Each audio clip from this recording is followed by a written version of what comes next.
What's going on, everybody? We're going to get underneath old Blue today. We're going to see if I can figure out some wiring and find those gears inside the transmission. All right, everybody. I'm underneath old Blue, 2001 Chevy 1500. And I've done a 4L80E swap, got rid of the 4L60. So to make things easy, because I hate doing electrical, I got on Amazon a highly recommended adapter.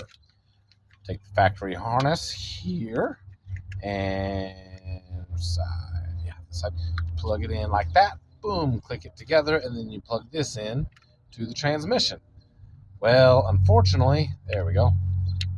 Unfortunately, that didn't seem to work, and upon further inspection, it is all green wires. And the only way to verify it was wired correctly is to check the capacitance, not capacitance, continuity of every single wire, label them, and make sure they're in the correct output. So instead of doing that, I'm going to show you guys how to convert your factory plug, pull the pins out, redo it. That way it'll work with the 4L80. Now, something to keep in mind when you're doing this whole thing is this plastic is from 2001 or maybe a little bit earlier. It's 24, 25 years old at this point. So it's all fairly brittle. So just be careful. Don't focus. Don't get all Hercules and start tearing stuff up unnecessarily. So we're going to take this back piece off here. This helps keep the wires from wiggling and jiggling too much while you're going down the road. You don't want to. That's my wrong tool. Here we go. You don't want to get too crazy with it. Nothing special here. I just got a little jeweler's screwdriver. I think it maybe came with a kid's toy or something. I don't know. It was a flat tip, and I just kind of bent it over sideways, made it, like a little scribe almost. If you got a scribe or a pick or something, those will work just the same. Or a small flat tip screwdriver or whatever. Just be careful taking this stuff apart. There's another one there. And just gentle. And hold on to this. You're going to want to put it back on so these don't move as you're going down the road or get hit by a rock or something like that. So, in the instructions that I found, it's pretty simple. You're going to remove the white wire, which is pin letter S, and the brown wire, which is pin letter U. And if you've never pulled apart these plugs before, I don't know if it'll pick it up on this camera or not. The back of these all have letters that correspond with the position. It's A, B, C, D, so on and so forth. The white wire here is S. I don't know if y'all can see that or not, but it says right there, it says S. And the brown wire here is in the U position. So we need to pull both those wires and put the brown wire over here, and then we can just omit this wire. It's not necessary for this swap. Okay, flashlight died. So we're going to take this lock out. And again, just be careful. This is old plastic. And you got to put it back together. So we're just going to gently go underneath this lip, and it should pop out. There we go. Be gentle with this stuff, okay? So inside here, you've got several different pins, and here is our S wire, for example. The one of the two we'll be removing. Push it forward. You can see inside this plastic housing, there are little tabs, and those tabs lock on to this little piece right here. So what we got to do is we got to fish in a scribe or a, whatever, flat tip screwdriver, and you got to hook these little tabs. And you can see them there. All those little teeth looking thing inside. So you got to lift that up.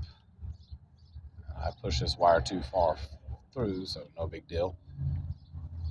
I gotta pick it up as somebody roars down the highway. Lift just enough to let that wire slip through. There we go. You gotta lift enough, but not like block the wire as it's trying to feed backwards. Doesn't take much pressure. So there we go. This is the white wire, the S location. Now we have to pull the brown wire out of the U location and reinsert it. So that little blue thing there, that's just a plug.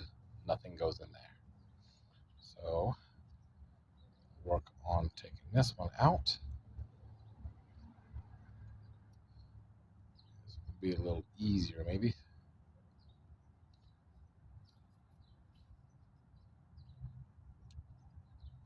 I don't know if you can see that or not. Trying to capture it so I can share with y'all. Here we go.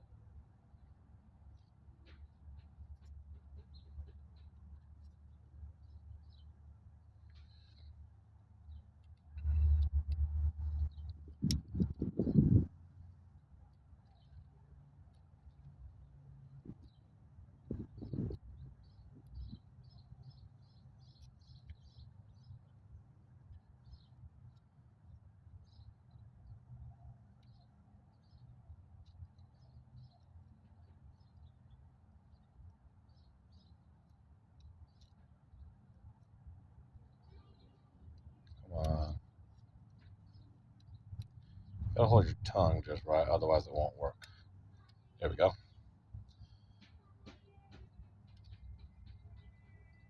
You'll see it up there a little bit. Okay. Pull this guy out. And we reinsert it to over here. All right.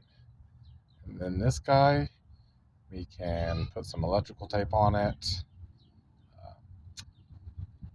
I like to take it, and that way if I ever have to undo what I've done, I like to stuff it back up inside there. Can't poke it out. Again, I'll tape this up a little bit better. But that way, if I ever have to go back to a 4L60, I haven't done any permanent cutting or splicing or soldering. So we put our lock back in place. And there it is. There's my plastic guide. Line it up, slides in either side there. I hear it click.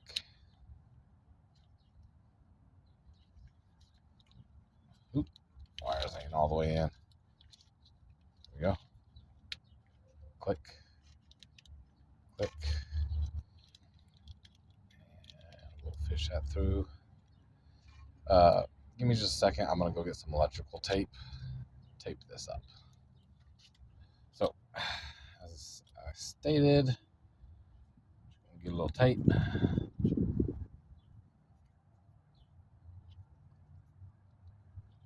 Nothing pretty, nothing fancy.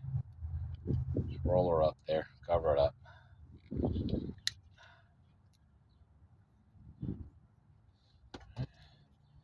gonna stick it back up inside there like so. And we're going to tape this broken way up here. I'm going to start up here. You don't have to do 10,000 layers. You're not waterproofing or anything. The only reason I'm going inside is it's broken there. You only like an inch or so. Be nice, cooperate. We'll do 2 layers just a little stability. Yeah, that works. Again, I'm trying to make it waterproof. Just kind of holding it all together. Like I was saying earlier, this stuff's 24 years old. It's not the most sturdy material to begin with. So we're just giving it a little help. And then I always, some people like to stop on the corrugated stuff, loom, I think is what it's called, tire loom. I like to go down on the wires myself. Keeps any debris from getting up inside of it and chafing things. Because I don't care, nobody likes chafing. There we go. Sweet. Cool. Nice. Little clip will hold things in place. Okay. Now that's lots better. And if you ever have to revisit this, it's going to be a lot nicer to deal with versus stuff that's just crumbling and old and worn out. Anyways, so now we're going to plug this back into the transmission, like so.